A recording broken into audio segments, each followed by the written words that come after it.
This trailer was annoying. I got Norman the North flashbacks with this shit. No! No! The ball's in your court. Don't freaking buy it. Stop buying it. Sometimes, game developers decide not to listen to fans, be lazy or fumble a good reputation, which could get a lot of hate from fans, and where else could the hate be shown? On trailers, bad comments and a lot of dislikes. Got so bad, one of the complaints were removing bad comments from their trailers. These are the most hated game trailers of all time. Even the most beloved games can be a victim of this, like the GTA 5 PS5 trailer, reviewed during the PlayStation Showcase in June 2020, was met with a lot of backlash. Fans were expecting GTA 6 or at least something truly new. Instead, they got yet another version of GTA 5, this time for the PS5. GTA 5 had already released in 2013 on PS3 and Xbox 360, then got re-released on PS4 and Xbox One by 2020. People were tired of it. The trailer promised an expanded and enhanced version of the game, but what was shown looked barely different from the PS4 version. Graphical improvements were minimal and people expected more from a next-gen upgrade. The trailer started with a familiar GTA Online scene and didn't feel fresh. Rockstar tagline, "The adventure continues in 2021," felt like a joke to many, like they were milking the same game indefinitely. The trailer quickly racked up a lot of hate with over 240,000 dislikes and comments from fans saying it's still the same game of 2013. What did Rockstar do after the backlash? Originally announced for 2021, GTA 5 for PS5 got delayed to March 2022, likely to polish it more after negative feedback. When it finally dropped, the PS5 version included ray traced lighting, faster loading times, 60 FPS support, improved textures and draw distance. It also had a standalone GTA Online release, which was free for PS5 users for a limited time. Still, many players didn't find a strong reason to buy it again. A lot of criticism remained, especially from long-time fans waiting for GTA 6.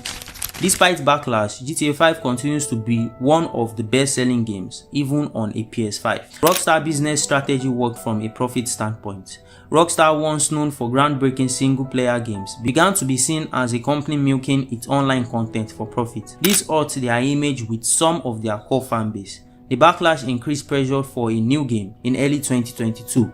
Rockstar confirmed GTA 6 was in development, likely a response to years of growing frustration from fans. But what happened when the game just started building a reputation for itself and then started making a lot of mistakes, like Battlefield 5 in May of 2018? After the Star Wars drama, EA dropped a sequel to their popularizing game, Battlefield. Battlefield was a shooting war game set in the early 90s, which got some fans hyped that we might get a good COD alternative until Battlefield 5 came out.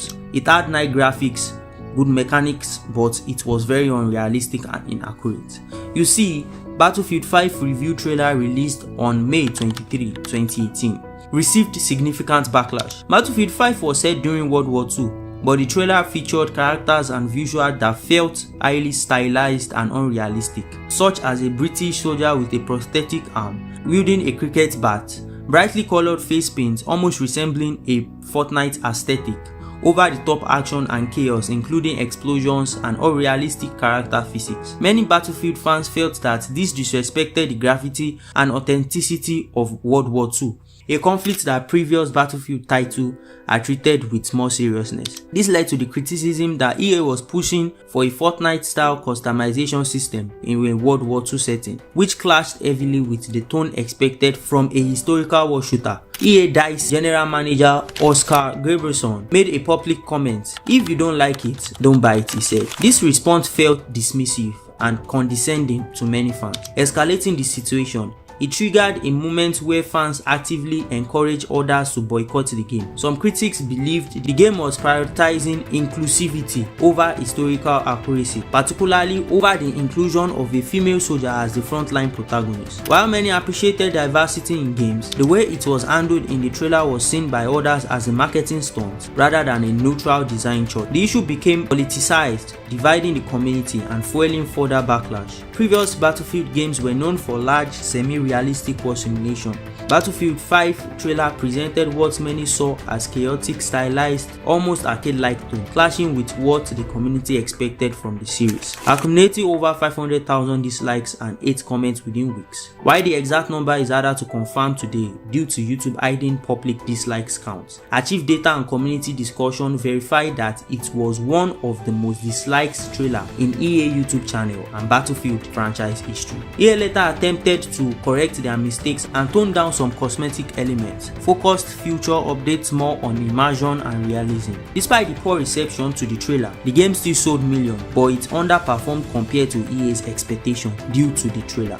Not knowing what your fan wants is always a problem. That's what happened to the beloved Wii U game Animal Crossing. The Animal Crossing Amiibo Festival E3 2015 trailer was heavily disliked and criticized for several reasons, especially by fans of the Animal Crossing series. Here's why it received such negativity and got a bad like to dislike ratio, with 3,150 likes and 13,855 dislikes. Before E3 2015, there was a strong expectation for mainline Animal Crossing game for the Wii U. Fans had been waiting years for a true console successor to Animal Crossing City 4, and rumors were circulating that something big was coming. Instead of a main game, Nintendo revealed Amiibo Festival, a party game similar to Mario Party, but slower paced and built entirely around amiibo figures. It felt like a cash grab designed to push amiibo sales rather than delivering meaningful gameplay. The gameplay showed in the trailer looked slow, passive and unengaging, with little interactivity. It lacked the charm, depth and freedom that fans loved about Animal Crossing. Fans felt Nintendo was milking the franchise rather than treating it with the respect and care it deserved. Many saw it as Nintendo not listening to its core audience, which led to disappointment and backlash. And what made things worse is it's a board game and you actually need to buy amiibos to play this game.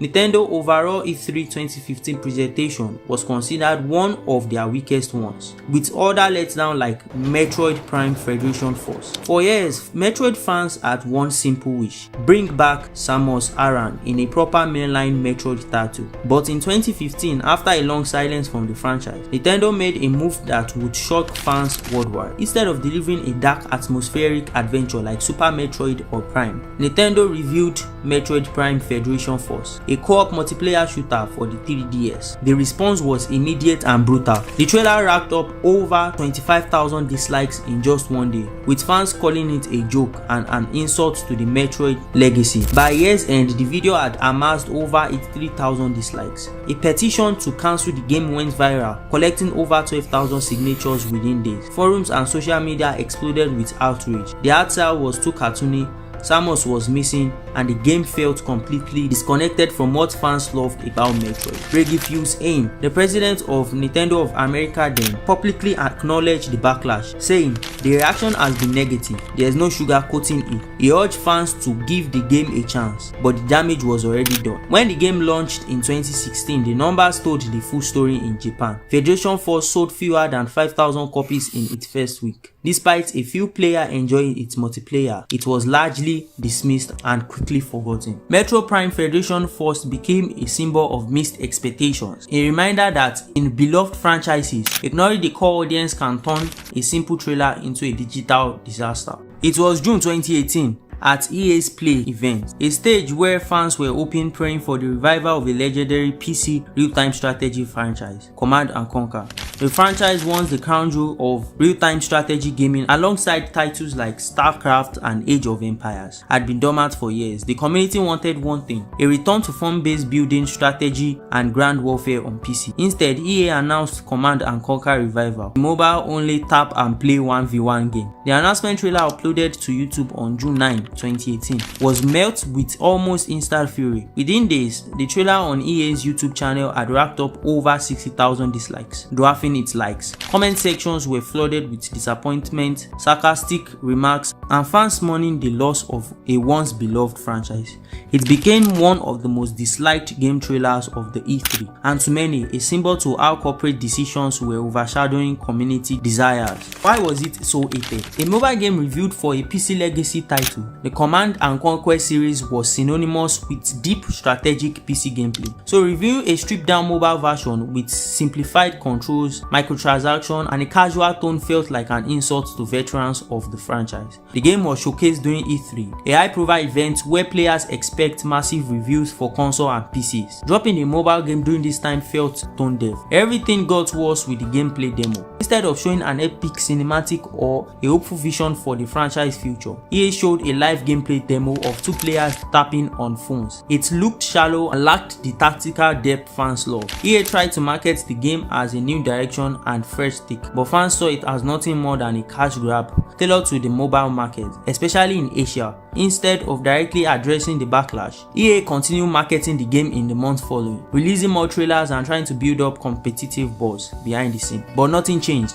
the hate continued. EA closed down Victory Games, the studio previously working on a proper Command and Conquer reboot. Years prior, the project had included modern graphics and deep PC real-time strategy mechanics, but it was quietly cancelled. Since then, the trailer and the channel have been deleted or privatized by EA, because if you check for the trailer, you won't find it again. Even other people who posted the trailer on their own channel got the same reaction for hate and dislikes, showing you how insane the hate was. The shift to mobile was seen by many as EA's pivot towards microtransaction heavy models. EA executive largely ignored fans' demands, which only deepened the rift. Ironically, later in 2020, EA would release the Command and Conquer Remastered Collection, a return to classic form that was praised by fans, but to many it was too late. EA always with the L's. The Diablo Immortal controversy is one of the most infamous cases of fan backlash in gaming history. A perfect storm of mismanaged expectation, tone-deaf marketing, and a passionate fan base that felt betrayed. It was November 2, 2018, and the main stage of BlizzCon, Blizzard's annual fan celebration, was packed with eager fans. Many believed they would finally get a glimpse of Diablo 4, the long-awaited sequel to one of the most iconic action RPGs in gaming history. Instead, what they got was Diablo Immortal, a mobile game developed in collaboration with NetEase, a Chinese developer known for mobile monetization heavy titles. Why was Diablo Immortal hated? BlizzCon is filled with hardcore PC and console players, the same community that grew up with Diablo since the 90s. Announcing a mobile link game to that crowd felt like a slap in the face, especially when there were no new PC Diablo titles announced. During a Q&A session, a fan asked if the game would be available on PC. When told it wouldn't, the fan base booed, and Blizzard's response was, "Do you guys not have phones?" Is there any plans to make this playable on PC, or is this strictly mobile forever? Are there any? The current plan is to be on mobile, both Android and iOS. We don't have any plans at the moment to do PC.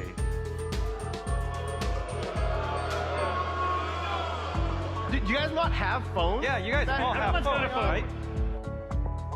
Became a meme and symbol of corporate disconnect. It came off as condescending, implying fans were being unreasonable for not wanting a mobile game. Fans discovered striking similarities between Diablo Immortal and existing NetEase games. Many accused Blizzard of outsourcing a cheap risky to chase the Asian mobile market, while abandoning the core fanbase. While not all details were known at the launch, the association with NetEase led fans to assume it would be pay to win, stuffed with gacha mechanics and exploitative monetization, which later turned out to be mostly true. The Diablo Immortal cinematic trailer quickly became one of the most disliked video on Blizzard's YouTube channel, over 750,000 dislikes on YouTube. It was so bad that Blizzard reportedly deleted and re-uploaded the trailer to reset the dislike count. Fans across Reddit, forums and social media mocked the announcement mercilessly, spawning memes and parody videos. What did Blizzard do after the backlash? Blizzard defended the decision, stating they were excited to bring Diablo to a broader audience. They claimed other Diablo projects were in development, but refused to say more eventually. In 2019, Blizzard announced Diablo 4, seemingly in response to the fan outcry. Blizzard emphasized that Diablo 4 would be dark,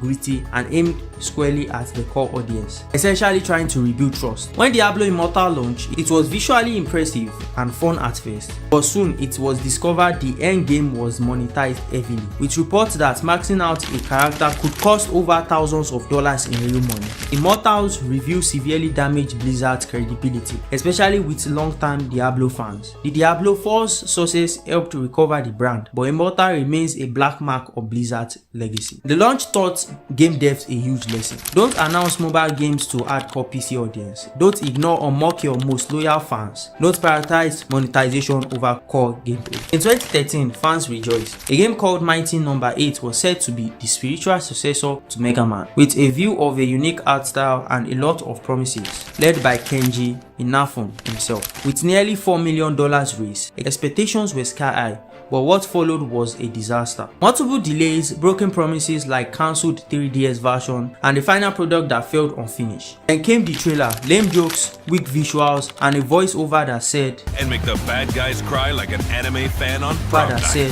over 5,000 dislikes and only 6,000 likes. Thousands of angry comments, even the co-developer called it unforgivable. Fans who backed it felt betrayed. What was promised as the next Mega Man felt more like a beta. However, Inafune did take responsibility for the game's shortcoming, stating, "I own all the problems that came with this game, and if you want to all insult at me, it's totally my fault. I'm the key creator, I will own that responsibility." Mighty No. 9 wasn't just a failed game, it became a cautionary tale of what happens when hype and art doesn't align. As a game developer, if you have one of the most toxic fan base ever, do not mess with them. That was what happened to Call of Duty in 2016. Released on May 2, 2016, the trailer of Call of Duty Infinite Warfare received a massive backlash from fans. Fans were tired of the sci-fi jetpack heavy direction of recent Call of Duty games like Advanced Warfare and Black Ops 3. They wanted a return to grounded, realistic combat, not space battle and zero gravity gunfight. Around the same time, Battlefield 1 was announced, set in World War I. It was gritty, realistic, and exactly what fans were craving. Many saw Infinite Warfare as going in the complete opposite and unwanted direction. The fan favorite Modern Warfare Remastered was only available through the more expensive Legacy Edition bundle, forcing fans to buy Infinite Warfare even if they only wanted the remastered. This angered many. The trailer felt over dramatic and out of touch with what the community wanted. It didn't address fan concerns and came off as flashy and disconnected. As of today, the Infinite Warfare trailer has over 4 million dislikes on YouTube, making it one of the most disliked non-music video in the platform's history. It became a meme and symbol of franchise fatigue, with fans spamming the dislike button to send a message to Activision. The trailer's comment section was filled with hate, memes, and sarcasm. Many comments accused Activision of being out of touch with the community and milking the franchise without listening to fans. Interestingly, after release, some players began to appreciate Infinite Warfare for what it was. The campaign was praised for its emotional storytelling, unique missions, and cinematic quality. The zombie mode had a fun, creative theme that many enjoyed. The multiplayer, while familiar, was fast and polished. As years passed, many fans began to consider it an underrated entry. It wasn't a bad game. It was just released at the wrong time and marketed poorly. Infinite Warfare still sold millions of copies, but it underperformed compared to previous titles. In the US, launch sales were down by nearly 50% compared to Black Ops 3. Activision publicly admitted the setting didn't resonate with players. The backlash directly influenced the direction of future titles, leading to Call of Duty World War II in 2017 and Modern Warfare in 2019, both more grounded and better received.